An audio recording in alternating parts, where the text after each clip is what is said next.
you're saying rubbish, even if what you're writing for your lecturer is trash, like literally you don't know what you're writing, you're just writing rubbish, right? The fact that you have arranged that trash so beautifully, it's like the way they say that even if people are saying rubbish in a British accent, it still sounds good because it's a British accent. That's the same thing for your essay template.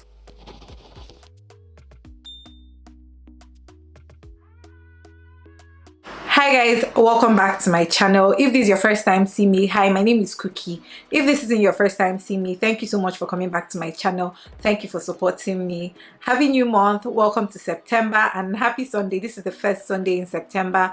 It's going to be an awesome month. I already know it, I can feel it, and I am prophesying it into your lives as well.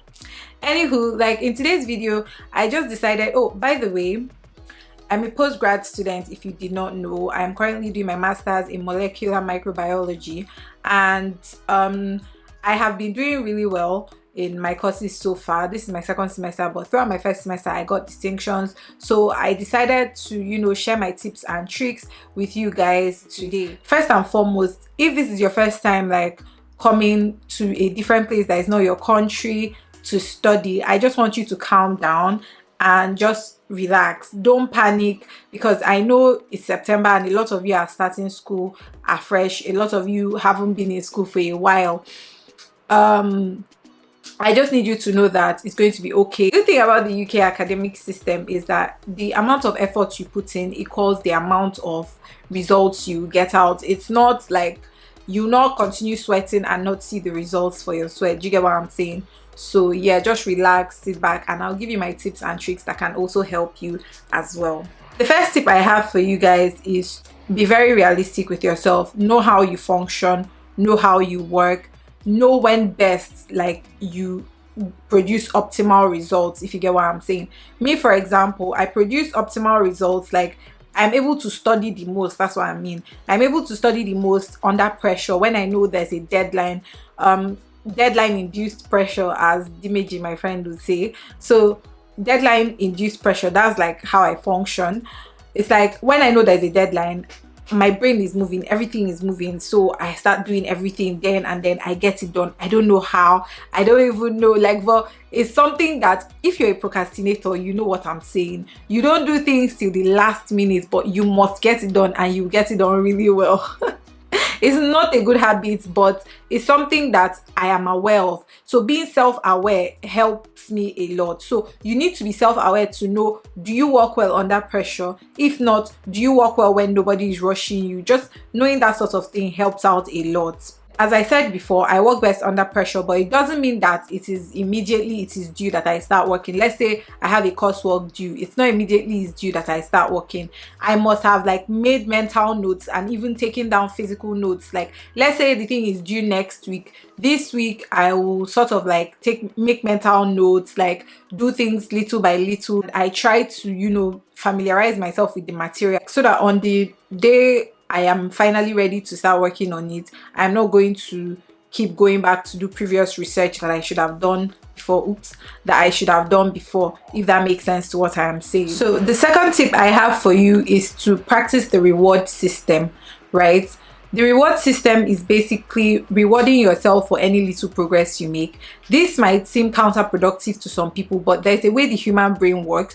If you give yourself like a target, a very small target, be like, oh, I'm going to watch one lecture recording today, using online school as an example. I'm going to watch one lecture recording today, and I'll watch it at 1.5x speed. That's also a good point, you guys. Anytime you're watching lectures or anything, 1.5x speed, because it saves your time. Literally, you don't have time. Time is currency. Reward yourself. Say, okay, after one lecture, I'm going to watch maybe half an episode on Netflix. I'd suggest watching like series that are short. Something like, say, Modern Family or Friends. Something that is 20 minutes long, 30 minutes long, so that you don't spend an hour watching something, because then your brain can like stop, like forget everything about school very quickly. But if you keep it to like 20 minutes, you watch one episode of something and then you go back to your work, it helps your workflow a lot. That way you're also looking forward to something, so by the time you study for an hour, you can take a 20 minutes break and watch something else. Then you can eat while you're doing that, and then you go back to studying, and then you take a break until you're tired. You sort of get the gist. So that's what I mean by reward system. That's my second tip. The third tip I have for you guys is that GBAs are your guides. So basically, in my school and in any other uni, at least in the UK I know of, or at least some of the unis that I have seen, they give something called GBAs. Like, I'm not sure if it's GBAs, that's even the correct thing, but I think it's GBAs. So they give something called GBAs. Basically what it is they tell you what they want. So when they give you a coursework, they also sort of like give you a brief explanation of what they expect to see in that coursework. So my school, for example, they break it down for you. They say, okay, let's say it's a thesis you're writing, a dissertation you're writing. They say, okay, in the introduction, this is what we want to see. We want to see a brief summary of everything you're working with, include this, that, right? Then they go over to literature review. They say, okay, in literature review, we want to see this, that. For courseworks, these are similar. Any lecturer that gives you a coursework, they sort of like also give you this like things to sort of like a template to tell you what they are expecting to see in your coursework. Those things, take them very seriously. So what I do is that any coursework that they give me, like all my courseworks basically, when they give me that like template, the template to tell me what they expect to see, what I do is I copy it and I paste it on my Word document,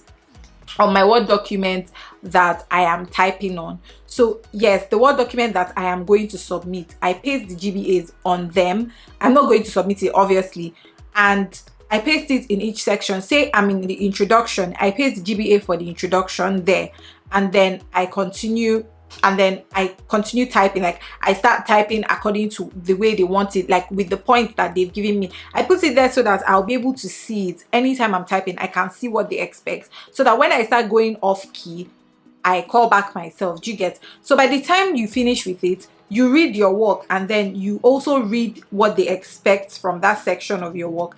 If it's correlating, then you can wipe what you have copied and pasted. Does that make sense? I hope it makes sense. The third point I have for you guys is that proofreading is king. When you finish your work, make sure you proofread it. Like, go through it, every single thing. Go through it with a very fine tooth comb. God, English. Go through your work with like a fine tooth comb. Read it over and over again to see if it makes sense to you, and then give it to somebody else that doesn't have anything to do with your course, or that doesn't even like, just somebody that is educated. Basically, just give the person to look over it and proofread it for you as well. If there's something they don't understand, then maybe you need to rephrase it, because you need your work to be understood by somebody. You need somebody, especially if it's an essay, you need it to make sense, because if it doesn't make sense to somebody, or if it doesn't make sense to you, chances are it will not make sense to your lecturer. Do you get what I'm saying? So proofread your work all the time. Never submit anything without proofreading it. That's paramount. The fourth tip I have, you guys, I'm not sure if this is the fourth or the fifth, just forgive me because I've lost my train of thought. The fourth tip I have for you guys is to have somebody that offers the same course as you that you can ask questions. So I know this is difficult, but in this country, like you literally can have friends for coursework, friends for assignments. You need it, you need them. Even though they will not be your social friends, they should be your friends for schoolwork, and you should also be their friends for schoolwork. It's not every time people come through for you, sometimes come through for people as well. So social skills, because sometimes your lecturers will not be available, and with this whole online school situation, you're going to have to email your lecturers, and then they'll email you back, and it's just too long. But if you have somebody in your course that is also in the same like predicament as you, that also has the same coursework to submit, chances are they are also going to have questions of their own, and you might be able to answer their questions. So make sure you have them as your friends so that they can also answer your questions when you have questions. This helps a lot, because sometimes you might think that you understood what the lecturer said, but you're misinterpreting it. But if you ask somebody else, you can hear about it from their own point of view. It's just good to have different points of views of the same thing, so that you can now go ahead and do your work excellently, if that makes sense to what I am saying. So the fifth tip I have for you is that I feel like this one is a no-brainer. YouTube tutorials are key. They'll save your life, because I know this because sometimes you will not understand what your lecturer is saying. No matter how many times that person explains it, you will not understand it. Like, it happens. It happens to me. It happens to people I know. It happens a lot. Sometimes maybe it's that they don't know how to explain things properly, or just you don't understand what this person is saying, or you don't understand their accent. On YouTube, the beauty of it is that there's different people explaining the same thing. Like, there's a lot of people to choose from. Do you get what I'm saying? Subscribe to those channels that like explain things in your course of study. Like, subscribe to those channels that can explain certain concepts to you. Also note that YouTube is king not only for the problem at hand, like the problem you're facing directly. It can also be king for problems you should have solved before. So for example, now I study molecular microbiology, right? If I don't understand microbiology on a normal, just microbiology, like some concepts of microbiology, it's going to be difficult for me to start grasping concepts in molecular microbiology. Does that make sense? It's like, before you start solving differentiation, and before you start solving calculus, you need to know the algebra. You need to know basic algebra, if that makes sense to what I am saying. So sometimes these YouTube tutorials might not necessarily fix your direct problem with your course. Do you get? Like, they might not know the answers to your exact situation, but for you to understand the situation you're in, the issues you're having, you might need to go back to understand a certain topic that maybe they taught you in high school, or maybe they taught you in uni that you didn't fully understand. Because sometimes the key to you understanding the situation at hand is lying with you understanding the previous situation you should have understood. Honestly, I don't know if I've made sense in this explanation, but my point is that YouTube can help you to understand your issues, your courses that you're currently having issues with now, and some concepts that you should have understood before you started carrying out these courses that you don't understand. I don't know if that makes sense, but yeah. My sixth point is read and study the corrections that your lecturer, the feedback basically your lecturer gives you after marking your essay. I can't say this enough. So basically, during my last semester, I had like 2 courses. On average, I got distinctions in them, right? It's like when you have a course and then there's an assessment in that course, there's an assessment and then there's an exam, for example. Let me just put it that way. So in the assessments, I got like B's in them. So I got like a B in one and a B in one. 2 of them I got B's. But in the exam, I was able to get like high distinctions that now averaged my scores. Like, in other things, after the first B's I got in those 2 courses, I didn't get B's again in them, because I went ahead to study the corrections that the lecturers gave me. Every lecturer has their own unique style of marking. They have the way that they sort of like understand things, or the way they mark stuff. So if a lecturer tells you, oh, this thing you did here, so and so, read it, internalize it. When next you're reproducing something for that person, for that lecturer, put those things that they've told you into, like, put them into play. Do the things that they've told you to do. I guarantee you that when next you see your score marked by that same person, you're going to get a higher mark, because you took corrections. And even if they don't even know it's you, even if they don't even remember you, because that's just the way that's the way their psyche works, that's the way they think, they are automatically going to like understand the flow of your work, because they were the ones that gave you that correction in the first place. If that makes sense. Do you guys get what I'm saying? Right. The next and final tip I have for you guys is to have a clear and concise template for your essays. This is the most underrated tip ever. I'm telling you, you guys, it's like explaining pretty privilege. You know how when you see somebody and that person is so fine, the person is very pretty, very lovely, you know, looks gorgeous, and you're just like, wow, this person is very fine.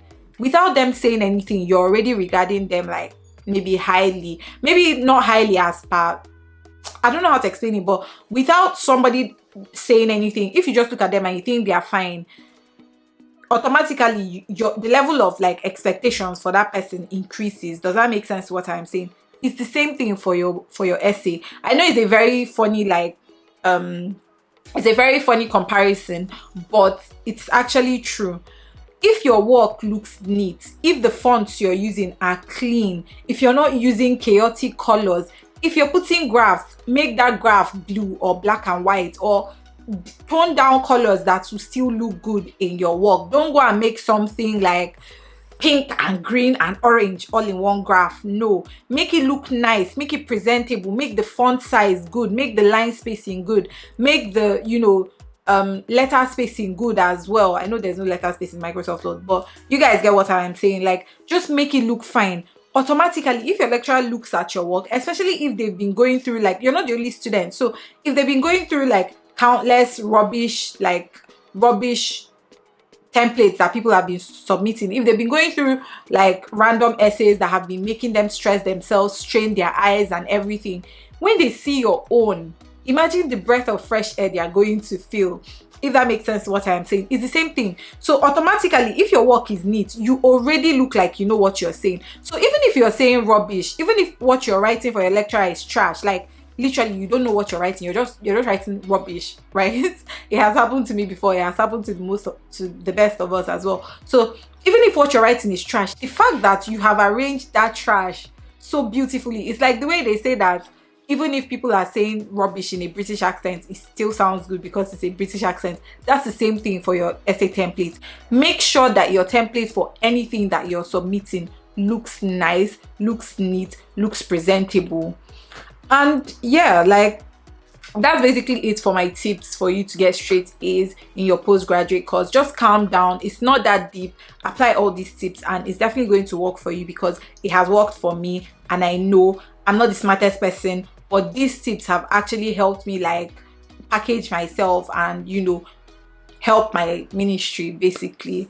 And yeah, if this video was helpful to you, please give it a like. Please subscribe to my channel. Don't forget to subscribe. If you know somebody this video can help out, share. Don't be stingy. Share this channel, share this video. And yeah, I'll see you guys in my next one. Thank you so much. Bye guys. Baby, in a bar I me see, girl, I'm feeling you. Ooh, ooh. Turn around, around, around, my baby, see your lover. Everything I give to you, girl, I don't want to dance. Said I'm ready to be yours forever, no one